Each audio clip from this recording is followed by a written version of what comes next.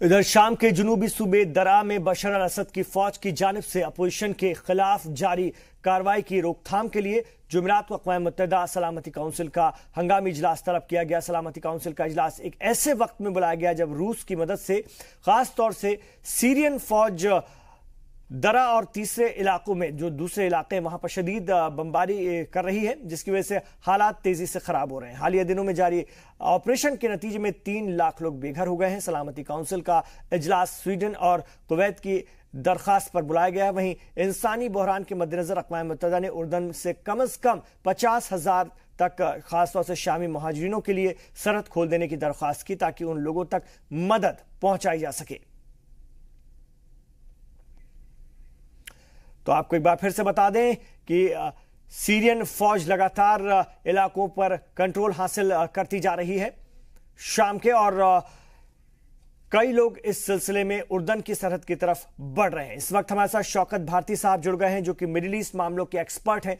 उनसे मजीद बातचीत करेंगे। आपका जी सलाम पर खैर मकदम है। सर, आपसे जानना चाहेंगे कि अब शाम के दरा शहर में शदीद लड़ाई चल रही है, 3 लाख लोग बेघर हो गए हैं। उर्दन सालसी की कोशिश कर रहा है, लेकिन शाम और रूस अभी रुकने को तैयार नहीं है। क्या कहा जाए?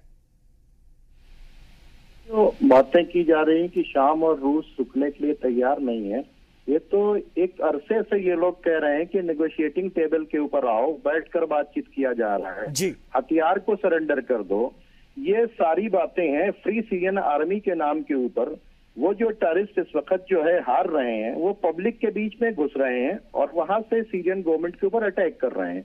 सीरियन गवर्नमेंट तो ये बार बार ये चाह रही है कि किसी तरह से नेगोशिएशन हो जाए, बैठ के सारा मामला हल हो जाए, लेकिन क्या किया जाए कि पड़ोसी मुल्क जो है ये काम नहीं होने देना चाह रहे हैं। सबसे बड़ा डिस्टर्बेंस जो है, बार बार आप देख रहे हैं कि इसराइल बराबर इनके ऊपर अटैक कर रहा है और उसके वजह से इनको ताकत मिल रही है। जो क्या नाम है टेररिस्ट हैं, और वो सीरियन गवर्नमेंट के ऊपर अटैक करते हैं, जाने के बाद पब्लिक के बीच में छिप जाते हैं।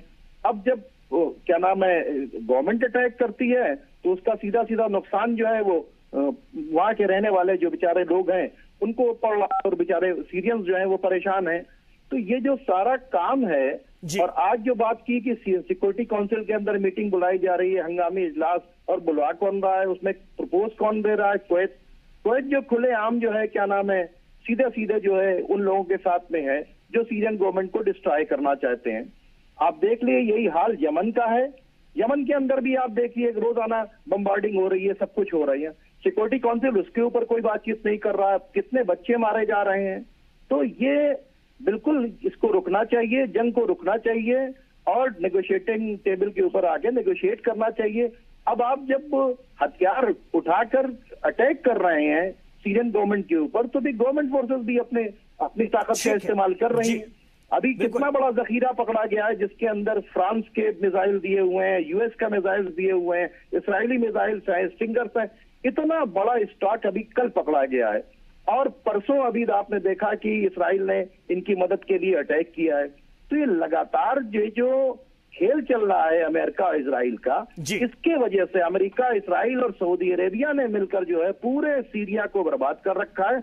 असल जिम्मेदार हुकूमत शाम नहीं है, असल जिम्मेदार वो प्लेयर्स हैं जो सीरिया में अपनी हुकूमत बनाना चाहते हैं और उन्होंने ही 80 लेकिन क्या अब बशर अल असद हुकूमत रूस की मदद से जंग के जरिए ही अपना खोया हुआ इख्तिदार पा सकेगी और खासतौर से जो शामी अवाम को नुकसान हो रहा है उसके लिए क्या कहा जाए? देखिए, बशर असद तो अब बार बार इनसे अपील कर रहे हैं कि भाई आप हथियार छोड़िए और उसके बाद आइए बातचीत कीजिए। लेकिन बैक में जो लोग हैं वहां के ऊपर वो सीरियंस नहीं है जो अटैक कर रहे हैं। ये जो 80 कंट्री से फ्री सीरियन आर्मी के नाम पर लड़ाए जा रहे हैं, जब वो सरेंडर करेंगे तो पता चल जाएगा सीरियन नेशनल है या नहीं है। तो वो सीरियन नेशनल नहीं है जो वहां के ऊपर इस तरह का हंगामा कर रहे हैं। प्रॉब्लम में तो सीरियन नेशनल्स हैं, वो उनको ह्यूमन शील्ड बना रहे हैं। ये जो क्या नाम है 80 कंट्री के आए हुए लोग हैं और इन लोगों की जो funding back by Saudi Arabia, America और इजराइल जो है, ये सारा गेम जो प्लान चल रहा है उसके वजह से पूरा सीरिया डिस्टर्ब है। और बाकायदा तौर पे कल दरा के हालात पर सलामती काउंसिल ने भी हंगामी मीटिंग बुलाई, क्या तवक्को की जाए इस इजलास से? सलामती काउंसिल क्या करेगी? सलामती काउंसिल जो है उसका रोल आप जानते हैं। बहरहाल हमारी अगर बातचीत करें कि पूरी कोशिश हो रही है कि इस जंग को रुकना चाहिए और जो बेचारे जो परेशान हैं, जो लोग क्या नाम है अपने अपने घर को छोड़ के जा रहे हैं, उनको मदद मिलनी चाहिए। ठीक है, बहुत शुक्रिया शौकत भारती साहब जी सलाम से जुड़ने के लिए, इस मौजू पर अपनी बात रखने के लिए।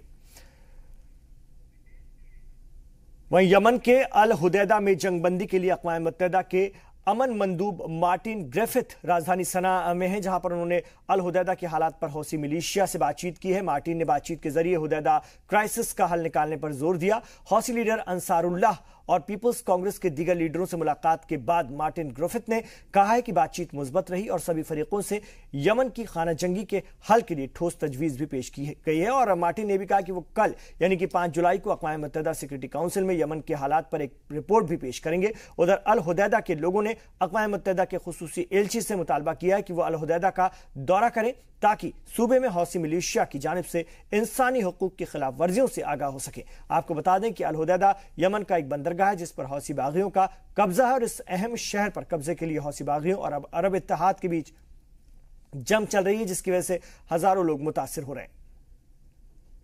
So I would like to thank my hosts here in Sana'a for their warm reception over the last 2 days and during this very critical time in Yemen. During this visit, I've held meetings with the leaders and representatives of Ansar Allah and the General People's Congress. I am greatly reassured by the messages I have received, which have been positive and constructive. All parties have not only underscored their strong desire for peace, but have also engaged with me on concrete ideas for achieving peace. In this regard, I'm especially thankful to Abdul Malik Al-Houthi, who I met yesterday, for his support and the fruitful discussion we held. उधर अक़वाम मुत्तहिदा हुकूक इंसानी commission ने इंकशाफ किया है कि मुत्तहिदा अरब अमीरात की अफवाज ने यमनी कैदियों के साथ बदसलूकी की है, उन्हें टॉर्चर किया गया और उनके ऊपर जिनसी तशद्दुद की सारी हदें पार कर दी गई हैं। अक़वाम मुत्तहिदा हुकूक़ इंसानी कमीशन के ओहदेदारों ने कहा है कि इस सिलसिले में उन्होंने यूएई हुकूमत से डिटेंशन सेंटर का मुआयना करने की इजाज़त मांगी, लेकिन उन्हें इजाज़त नहीं दी गई। रिपोर्ट के मुताबिक यमनी गार्ड और मुत्तहिदा अरब अमीरात की फौज ने कैदियों के साथ थर्ड डिग्री इस्तेमाल किया और उन्हें जिनसी तौर पर हरासा किया। आपको बता दें कि 2015 से शुरू हुई इस यमन की खाना जंगी में मुत्तहिदा अरब अमीरात की फौज हौसी लड़ाकों के खिलाफ यमनी हुकूमत का साथ दे रही है और इस दौरान हजारों लोग मारे गए हैं और सैकड़ों लोगों को बंदी बनाया गया है।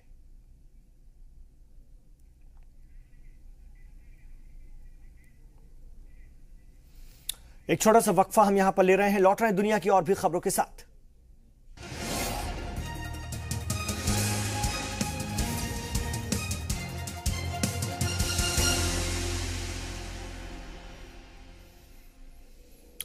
आप देख रहे हैं इस वक्त वर्ल्ड न्यूज। दहशतगर्द तंजीम दाइश के सरबरा अबू बकर अल बगदादी का बेटा हुज़ैफा अल बर्दी शाम में एक फौजी हमले में मारा गया है। दाइश के खबर रसां इदारे अल नशीर न्यूज ने आज इंटरनेट पर जारी एक बयान में कहा है कि अल बगदादी का बेटा हुज़ैफा अल बर्दी ने हमास में तैनात रूसी और शामी फौज के खिलाफ कार्रवाई में अपनी जान दे दी।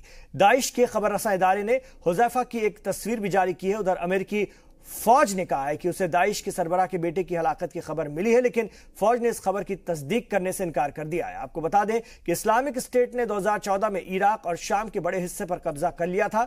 उसके बाद अबू बकर अल बगदादी ने खुद को खलीफा ऐलान कर दिया था, लेकिन अमेरिका और रूस की कार्रवाई के बाद इराक से दाइश का खात्मा हो गया, लेकिन शाम के कुछ इलाकों पर अब भी दाइश का कब्जा बरकरार है।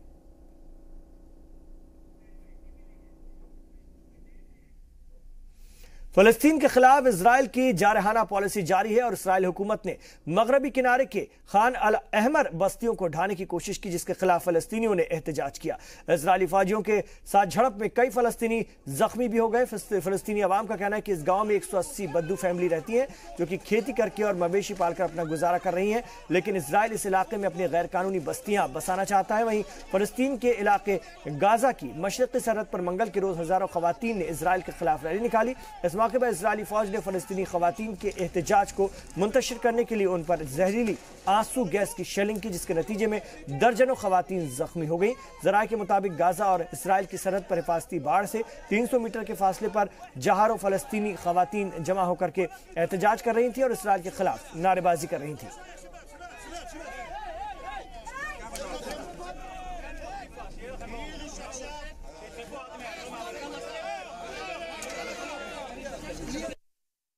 Else in the international community has called upon the Israeli government to refrain and to revoke the orders of demolishing Abu Nuwar area and Khan al-Ahmar.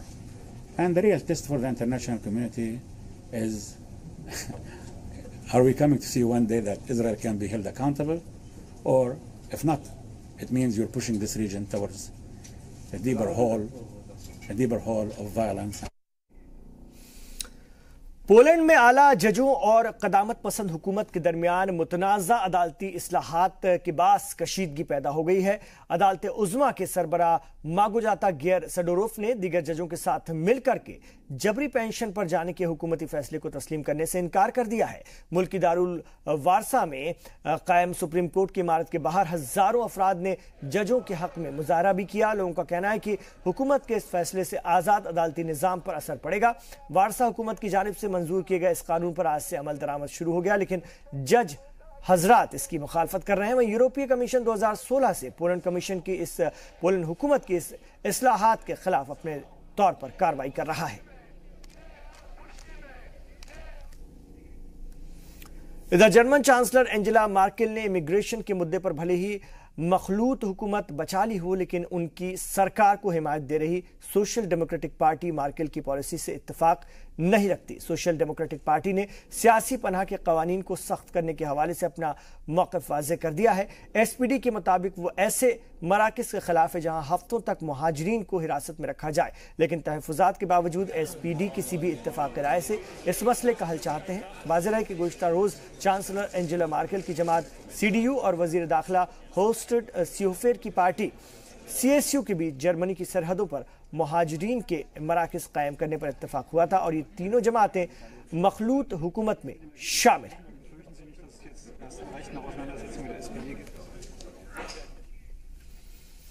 Malaysia के साबिक वजीर आजम नजीब रज़ाक को कई लाख डॉलर घूस लेने के मामले में आज अदालत में पेश किया गया, जहां पर उन पर बदनवानी के अलावा धोखाधड़ी, ओहदे का गलत इस्तेमाल करने के इल्जाम तय किए गए। हालांकि उन्होंने जज के सामने तमाम इल्जाम से इनकार कर दिया। बाद में कुआलालंपुर हाई कोर्ट ने उन्हें 2,50,000 के अमेरिकी डॉलर के मुचलके पर जमानत दे दी है। अगर नजीब पर सभी इल्जाम साबित हो जाते हैं तो उन्हें 20 साल जेल की सजा हो सकती है।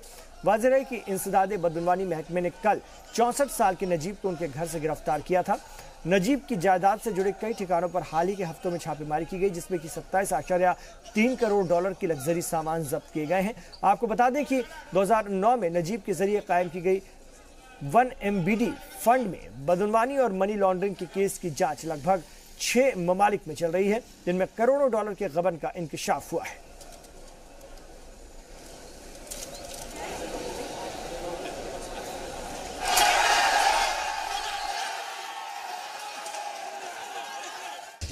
My client is not worried about trial, not worried about the defense, providing that he's given a fair shake at the trial, which we are sure, looking at the judge today, the way the judge behaved in his decorum, and we are quite sure that he's going to be a fair trial. बर्तानिया के शहर सिलिसबरी में 2 अफराद को एक नामालूम मादे के साथ राब्ते में आने के बाद अस्पताल में भर्ती कराया गया है। पुलिस ने बताया कि दोनों की हालत तशवीशनाक बनी हुई है। यह वाकया उस मकाम से थोड़ी ही दूरी पर हुआ जहां पर रूस के साबिक जासूस सरगेई स्क्रिपल और उनकी बेटी को जहर दिया गया था। विल्टशायर पुलिस ने कहा कि दोनों मरीजों का एक नामालूम शहर से राब्ते में आने के चलते फिलहाल सिलिसबरी अस्पताल में इलाज कराया जा रहा है। पुलिस के मुताबिक एक खातून और मर्द 30 जून को अमेजबरी गांव के एक घर में बेहोशी की हालत में मिले थे। ये गांव सिलिसबरी से कुछ ही किलोमीटर की दूरी पर वाक़ है। वाज़ेह है कि मार्च में साबिक जासूस सरगेई और यूलिया स्क्रिपल सिलिसबरी में एक बेंच पर बेसुध मिले थे, जिसके बाद बर्तानिया ने इस हमले की जिम्मेदारी रूस पर आयद की थी और दोनों मुल्कों के रिश्तों में कशीदगी पैदा हो गई थी। वक्त है एक छोटे से वक्फे का। लौट रहे हैं दुनिया की और भी खबरों के साथ। आप देखते रहिए वर्ल्ड न्यूज।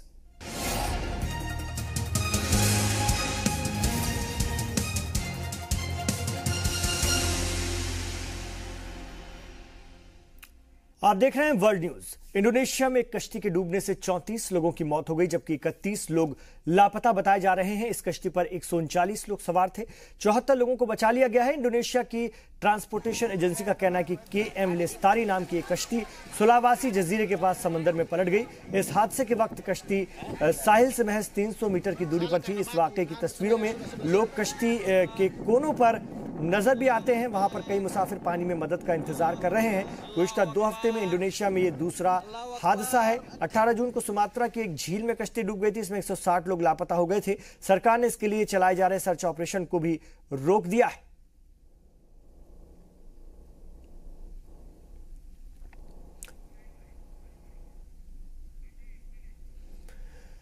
थाईलैंड की एक गार में फंसे नौजवान फुटबॉल टीम के का एक नया वीडियो सामने आया, जिसमें दिख रहा है कि सभी बच्चे ठीक हैं और हंस भी रहे हैं। लापता होने के 9 दिन बाद गोताखोरों ने उनका पता लगा लिया है। थाईलैंड की नेवी सील के फुटेज में 12 मेंबर्स की टीम में से 11 नजर आ रहे हैं और इनमें से हर एक कैमरे के सामने रवायती थाई अंदाज में शुक्रिया अदा कर रहे हैं। वो खुद का नाम बताते हुए कहते हैं कि वो ठीक हैं। कैमरे में नजर आने वाले कई लड़के सर्दी से बचने के लिए कंबल पहने हुए हैं और उनके साथ मुस्कुरा रहा गोताखोर भी है। इन बच्चों को गार से निकालने के लिए थाईलैंड हुकूमत कोशिश कर रही है। माहिरीन का कहना है कि यह गार समुद्री सतह से 1 किलोमीटर अंदर है, जहां पर शदीद बारिश की वजह से पानी भर गया है। माहिरीन का कहना है कि इन बच्चों को गार से निकालने में महीनों लग सकते हैं और गार में खाने पीने की चीजें और दवाइयां भी पहुंचा दी गई हैं। इन बच्चों को गोताखोरी की ट्रेनिंग भी दी जा रही है ताकि वो जल्द बाहर आ सके।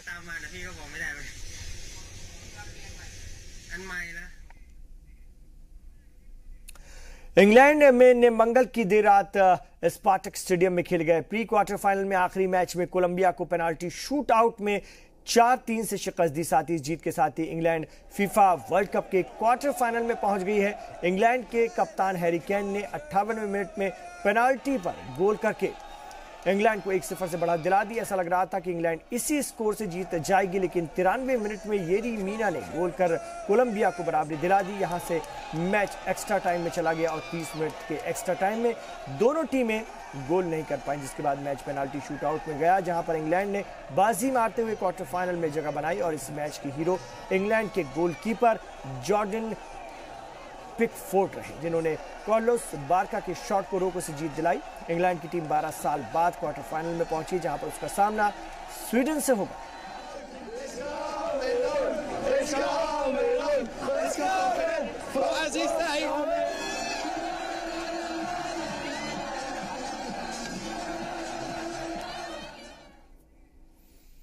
वहीं इससे कबल एक दूसरे प्री क्वार्टर फाइनल में स्वीडन ने स्विट्जरलैंड को 1-0 से हरा दिया। पहले हाफ के बाद दोनों टीमें गोल रहित बराबरी पर थीं। खेल के 66वें मिनट में स्वीडन ने फोर्सबर्ग के गोल से 1-0 की बढ़त बना ली, जो कि आखिर में जीत में तब्दील हो गई। और जीत के साथ ही स्वीडन 1994 के बाद पहली बार क्वार्टर फाइनल में पहुंच गया। उम्मीद के बरअक्स स्विट्जरलैंड ने शुरुआत में जारहाना खेल से स्वीडन डिफेंस को दबाव में रखा और आधे घंटे के खेल में कोई भी टीम गोल बनाने में कामयाब नहीं हो पाई थी। 31वें मिनट में स्वीडन के लास्टिन को रेफरी ने गलत टैकल के लिए येलो कार्ड दिखाया। जल्द ही स्विट्जरलैंड को फ्री किक मिली, लेकिन रॉड्रिक्स मौके को भुना नहीं पाया और पहले हाफ के बाद दोनों टीमें गोल रहित बराबरी पर थी। लेकिन 66वें मिनट में 26 साल के स्टार खिलाड़ी एमिल फोर्सबर्ग ने शानदार किक के साथ टारगेट पर निशाना साधा, लेकिन गेंद स्विट्जरलैंड के खिलाड़ी के पांव से लगकर गोल के अंदर चली गई।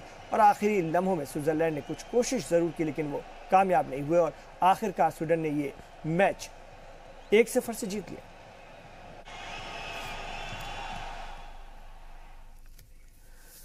और बात टेनिस की करेंगे। वर्ल्ड नंबर 1 टेनिस खिलाड़ी स्पेन के राफेल नडाल ने साल के तीसरे ग्रैंड स्लैम विंबलडन में जीत के आगाज से शुरुआत की है, जबकि ऑस्ट्रिया के डोमिनिक थीम पहले दौर में ही रिटायर होकर बाहर हो गए। नडाल ने इजराइल के डूडी सेला को सीधे सेटों में 6-3, 6-3, 6-2 से मात देते हुए दूसरे दौर में जगह बनाई। वहीं दूसरी नंबर के 3 खिलाड़ी और 3 बार के विंबलडन चैंपियन नोवाक जोकोविच दूसरे दौर में पहुंच गए हैं। जोकोविच ने अमेरिका के टेनिस सेंटग्रेन के खिलाफ पहले दौर के मुकाबले में 6-3, 6-1, 6-2 से जीत दर्ज की।